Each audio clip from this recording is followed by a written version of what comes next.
ధనస్సు వారికి గనక చూసుకున్నట్లయితే మీకు ప్రస్తుతం ఉండేటువంటి జూన్ మాసంలో ఉండే గ్రహస్థితి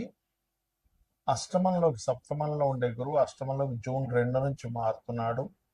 మరియు అదేవిధంగా సప్తమ స్థానంలో బుధ శుక్రులు ఉన్నారు. ఆ శుక్రుడు 9వ తేదీ వరకు ఉంటాడు సప్తమంలో. దాని తర్వాత గురువుని వెళ్ళి చేరుకుంటాడు 23వ తేదీ వరకు. 23వ తేదీ నుంచి మనకి బుధుడు కూడా మారుతాడు. సప్తమంలో ఉండే బుధుడు అష్టమంలోకి. అర్ధాష్టమ శని మీకు నడుస్తుంది. 3లో రాహు ఉన్నాడు. ఆలోచన స్థానంలో, సంతాన స్థానంలో కుజుడు అగ్నితత్వ రాశిలో కూర్చున్నాడు. మరియు అదేవిధంగా రవి 6వ భావంలో ఉంటూ జూన్ 15వ తేదీ నుంచి 7వ స్థానంలోకి వస్తున్నాడు. అలాగే కేతువు 9వ స్థానంలోని, చంద్రుడు 12వ స్థానంలో ఉండేటువంటి చంద్రుడు ఈ నెల మొదటి రోజు నుంచి 12 రాశులు తిరిగి రాశిలోకి వస్తాడు చంద్రుడు. మరి ఈ యొక్క గ్రహస్థితిని అనుసరించి మీకు ఎలా ఉండబోతుంది, ఏ దేవత ఆరాధన చేయాలి, ఎటువంటి విషయాల పట్ల మీరు జాగ్రత్త వహించాలి అనేటువంటి అంశాలు చెప్తుంది నేనైనప్పటికీ చెప్పిస్తుంది సాక్షాత్ లలిత అమ్మవారిగా భావిస్తూ ఆ లలితాంబిక అమ్మవారి యొక్క అనుగ్రహం మీకు పరిపూర్ణంగా కలగాలని మనస్ఫూర్తి కోరుకుంటూ, గతంతో పోల్చుకుంటే ధనభావాన్ని అష్టమ దృష్టి చేత వీక్షిస్తున్నందుకు మీకు ఫైనాన్షియల్ మ్యాటర్స్ విషయంలో, లేకపోతే కొన్ని విషయాలు ధైర్యం చేయడం వల్ల, కొంత ధైర్య సాహసాలతో కొన్ని ప్రయత్నాలు ఉంటాయి. విదేశాలకు ఉద్యోగం కోసం విదేశాలు వెళ్ళడం అనుకోండి, అది విదేశీ కంపెనీల్లో ఇక్కడి నుంచి ఏదైనా ఉద్యోగం చేయడం అనుకోండి, ఇటువంటి వాటికి అనుకూలిస్తుంది చెప్పాలంటే.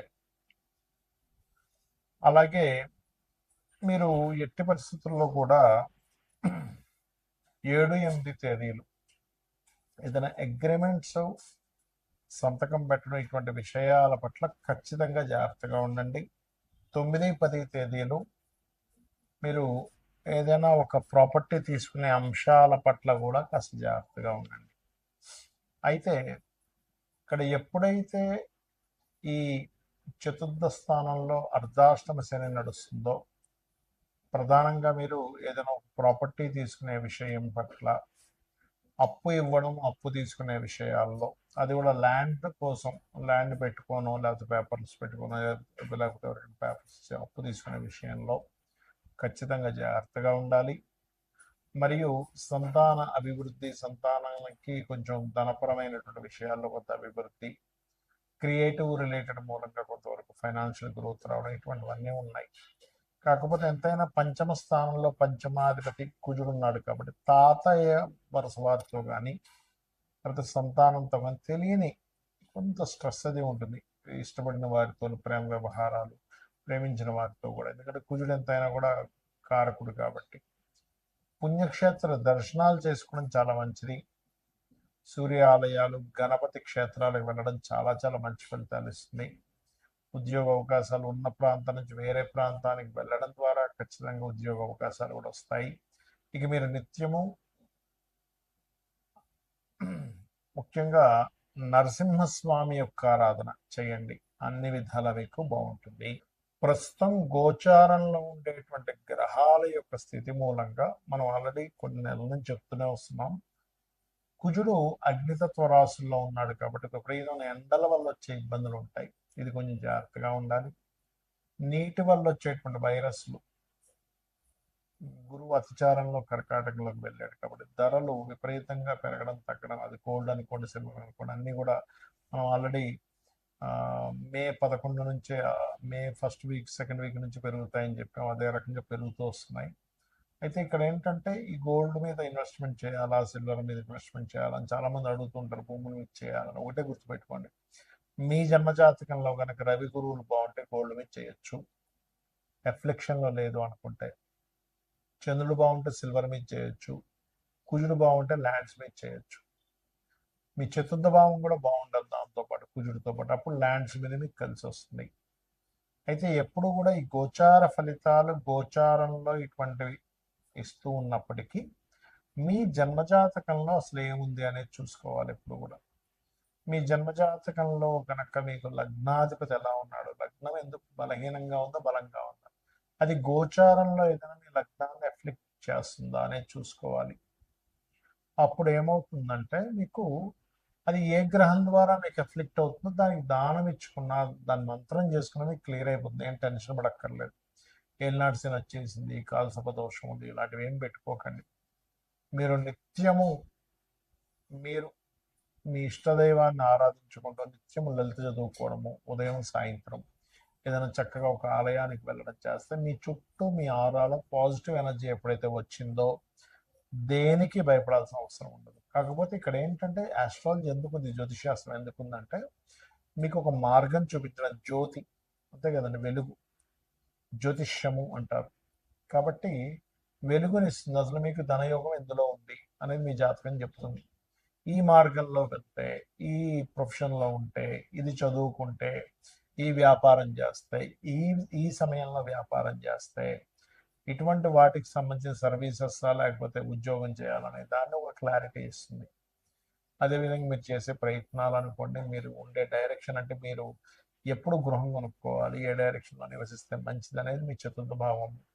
సంతానం ఎందుకు అభివృద్ధి అవ్వట్లేదు, సంతానం కలగాలంటే ఏంటి, కలగకపోవడానికి కారణాలు ఏమిటి, కలిగిన ఎందుకు వారు అలా ఉంటున్నారు, దానికి రెమెడీ ఏం చేసుకోవాలి మీ పంచమ భావము.